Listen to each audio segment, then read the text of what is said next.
ಇದೆ ಅಂದ್ರೆ ಕಶ್ಯಪ್ ಅವರು ಇದಕ್ಕಿಂತ ಬೇಕಾ? ನಾಗೇಂದ್ರ ಪಾಪ ಸಿಬಿಐ ಕುಣಿಕೆಯಲ್ಲಿದ್ದಾರೆ. ನಾಗೇಂದ್ರ ಅದ್ರ ಬಗ್ಗೆ ಮಾತಾಡಕ್ಕೆ ಹೇಳಿ. ಇವತ್ತು ಏನು ಈ ಇಡಿ ಏನ್ ಬಳಸ್ತಾ ಇದೆ ಅಂದ್ರೆ PMLA ಆಕ್ಟ್ ನಾನ್ ಬೇಲಬಲ್, ಅದನ್ನ ಒಂದು ಇವರು ಬಳಸ್ಕೊತಾ ಇರೋದು. ಈಗ ಬೇರೆ ಕೇಸ್ಗಳಾದ್ರೆ ಬೇಲಬಲ್ ಸಿಕ್ಬಿಡುತ್ತೆ.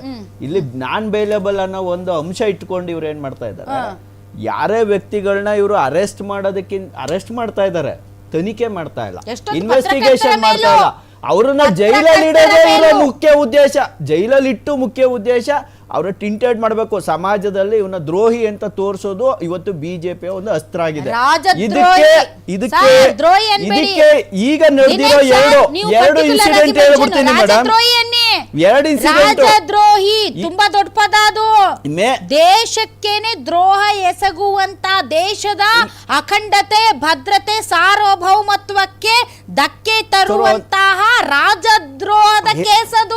ಅದೇ ಹೇಳ್ತಾ ಇದ್ದೀನಿ. 3 ಇನ್ಸಿಡೆಂಟ್ ಈ ಮೇ, ಜೂನ್, ಜುಲೈ 2025ರಲ್ಲಿ. ಈಗ ಮೇನಲ್ಲಿ ಸುಪ್ರೀಂ ಕೋರ್ಟ್ ಕ್ರಿಟಿಸೈಸ್ ಮಾಡಿದ ಯಾವುದು, ಈ ತಮಿಳುನಾಡು ಸ್ಟೇಟ್ ಮಾರ್ಕೆಟಿಂಗ್ ಕಾರ್ಪೊರೇಷನ್ ಅಲ್ಲಿ ED crossing the all limits and total violating the federal structure of the constitution ಅಂತ ಹೇಳಿದೆ.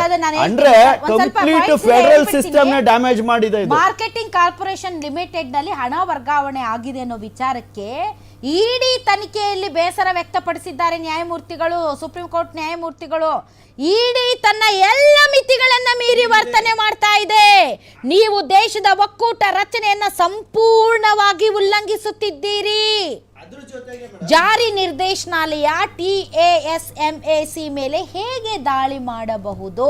ಅದ್ರ ಜೊತೆಗೆ ಈ ಮೇ 6, 2025ರಲ್ಲಿ ಸುಪ್ರೀಂ ಕೋರ್ಟ್ ಇನ್ನೊಂದು ಹೇಳೈತೆ, ವಿತೌಟ್ ಏನೋ just making allegation without any collection of evidence. ಎಲ್ಲಿ ಛತ್ತೀಸ್ಗಢ ಲಿಕ್ಕರ್ ಸ್ಕ್ಯಾಮ್ ಅಂತ ಹೇಳ್ತಾರೆ. ಇವ್ರಿಗೆ ಎಲ್ಲೆಲ್ಲಿ ಕಾಣುತ್ತೆ ಅಲ್ಲೆಲ್ಲ ಸ್ಕ್ಯಾಮ್ ಮಾಡ್ಬಿಡ್ತಾರೆ. ಸ್ಕ್ಯಾಮ್ ಮಾಡೋದು ಅಂದ್ಬಿಟ್ಟು ತಗೊಬಂದು ಅರೆಸ್ಟ್ ಮಾಡ್ಬಿಡ್ತಾರೆ, ಯಾರನ್ನೂ ಒಳಕಾಗಲ್ಲ. ಇವತ್ತು ಇಡಿ ಕೆಲಸ ಏನ್ ಮಾಡ್ಬೇಕಿತ್ತು, ಲಲಿತ್ ಮೋದಿ ಓಡೋದ 1700 ಕೋಟಿ ಎತ್ಕೊಂಡು ಅವ್ನು ಹಿಡ್ಕೊಬರ್ಬೇಕಿತ್ತು. ಆ ಕೆಲಸ ಮಾಡ್ತಾ ಇಲ್ಲ. ಇವತ್ತು ಅವ್ನು ಯಾರೋ ರಿತೇಶ್ ಜೈನ್ 1400 ಕೋಟಿ ಎತ್ಕೊ ಓಡೋದ, ಅವ್ನು ಹಿಡ್ಕೊ ಬರ್ತಾ ಇಲ್ಲ. ಇವತ್ತು ಅವ್ನು ಯಾರೋ ನಿತಿನ್ ಚೇತನ್ ಅನ್ನೋರು 5300 ಕೋಟಿ ಹೊಡ್ಕೊಂಡೋದ್ರು, ಅವ್ರನ್ನ ಹಿಡಿತಾ ಇಲ್ಲ. ಇವತ್ತು ಅವ್ನು ಯಾರೋ ಮೆಹುಲ್ ಚೋಕ್ಸಿ 7000 ಕೋಟಿ ಹೊಡ್ಕೊಂಡೋದ, ಅವ್ನು ಹಿಡಿಯಲ್ಲ. ಇವತ್ತು ಪ್ರೆಸೆಂಟ್ ನಡೀತಾ ಇರೋದು 8.5 ಲಕ್ಷ ಫೇಕ್ ಅಕೌಂಟ್ಗಳನ್ನು ಮಾಡಿ 700 ಬ್ಯಾಂಕಲ್ಲಿ ಅದು ನಡೀತಾ ಇರೋದಲ್ಲಿ. ಇವರು BJP ರೂಲಿಂಗ್ ಸ್ಟೇಟ್ಗಳು, ರಾಜಸ್ಥಾನ, ಉತ್ತರ ಪ್ರದೇಶ, ಡೆಲ್ಲಿ, ಹರಿಯಾಣ, ಉತ್ತರಾಖಂಡು, ಇಂಥ ಕಡೆ ಫೇಕ್ ಅಕೌಂಟ್ಗಳು ಮಾಡಿ ಜನರದ ಅಕೌಂಟ್ ದುಡ್ಡುಗಳನ್ನ ಹೊಡೆದು ಇವತ್ತು ಸಾವಿರಾರು ಕೋಟಿ. ಇವತ್ತು ಬೆಂಗಳೂರು ಒಂದ್ರದೇ 3000 ಕೋಟಿ ಹೊಡೆದವ್ರೆ. ಟೋಟಲ್ ಇಂಡಿಯಾ 20,000 ಕೋಟಿ ಒಂದು ವರ್ಷದಲ್ಲಿ ಲೂಟಿ ಮಾಡವ್ರೆ. ಈ ಇಡಿ ಏನ್ ಮಾಡ್ತಾ ಇದೆ, CBI ಏನ್ ಮಾಡ್ತಾ ಇದೆ, ಎಷ್ಟು ಜನ ಆಕ್ಷನ್ ತಗೊಂಡವ್ರೆ, ಇದರಲ್ಲಿ ಬ್ಯಾಂಕ್ ಅಧಿಕಾರಿಗಳು ಇನ್ವಾಲ್ವ್ಮೆಂಟ್ ಅಂತ ಹೇಳ್ತಾರೆ. ಅಂದ್ರೆ ಫೈನಾನ್ಸ್ ಮಿನಿಸ್ಟರ್ ಏನ್ ಮಾಡ್ದವ್ರೆ, ಹೆಂಗ್ ಕತ್ತೆ ಕಾಯ್ತಾವ್ರ? ನಾನು ಕೇಳೋದು ಇವರು ಅದನ್ನ ನಾನು ಹೇಳ್ತಾ ಇರೋದು, ಇವರು ಹಿಡಿತಾ ಇರೋದು ಬೆಟ್ಟ ಆಗುದು ಇಲ್ಲಿ ಹಿಡಿತೀವಿ ಅಂದ್ಬಿಟ್ಟು, ಬೆಟ್ಟ ಆಗುದು ಇಲ್ಲಿ ಹಿಡಿತೀವಿ ಅಂದ್ಬಿಟ್ಟು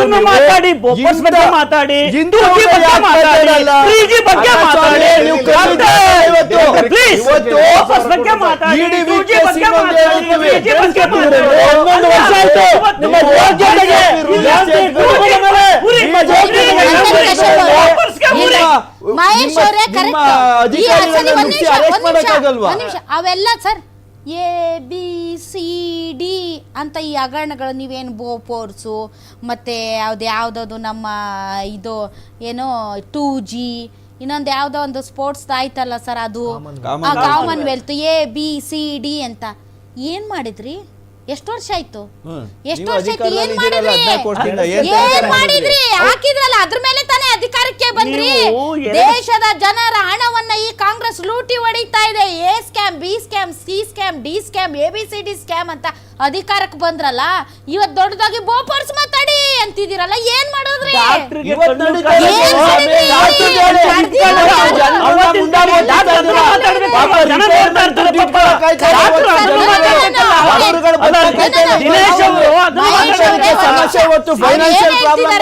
ಅರ್ಥ ಮಾಡ್ಕೋಬೇಕು.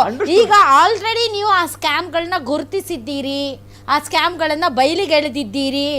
ನೀವು ಕೊಡ್ಬೇಕು ಉತ್ತರ. ಆ ಸ್ಕ್ಯಾಮ್ಗಳಲ್ಲಿ ಏನು ನೀವು ಬಯಲಿಗೆಳೆದಿದ್ದೀರಿ, ಎಷ್ಟು ಜನನ ಕನ್ವಿಕ್ಟ್ ಮಾಡಿದ್ದೀರಿ ಅಂತ. ನಂಬರ್ 2 ಇವ್ರು ಹೇಳ್ತಾ ಇರೋದು ಆರ್ಥಿಕ ಅಪರಾಧಗಳು, ಫೇಕ್ ಅಕೌಂಟ್ ಅಲ್ಲಿ ಅಪರಾಧಗಳು. ಜನರ ದುಡ್ಡನ್ನ ಲಪಟಾಯಿಸ್ತಾ ಇರುವಂತಹ ಅತಿ ದೊಡ್ಡ ಸ್ಕ್ಯಾಮ್ ಅನ್ನ ಬಯಲ್ಗೆಳೆಯೋದು ಬಿಟ್ಬಿಟ್ಟು ಪ್ರತಿಪಕ್ಷ ನಾಯಕರ ಮೇಲೆ ಚುನಾವಣಾ ಸಂದರ್ಭದಲ್ಲಿ ಹೋಗಿ ರೇಡ್ ಮಾಡಿ ಒಂದು ರಾಜಕೀಯ ಪಕ್ಷದ ಕೈಗೊಂಬೆ ಅಂತ ಕೆಲಸ ಮಾಡ್ತಿದೆಯಲ್ಲ ಇಡಿ, ಯಾಕೆ ಅಂತ ಅದನ್ನ ನೀವು ಅರ್ಥ ಮಾಡ್ಕೋಬೇಕು. ಎಸ್ ನಂದನ್ ಕಶ್ಯಪ್ ಅವರು ನೋಡಿ, ಇವಾಗ ಸಿದ್ದರಾಮಯ್ಯ ಅವ್ರ ಬಗ್ಗೆ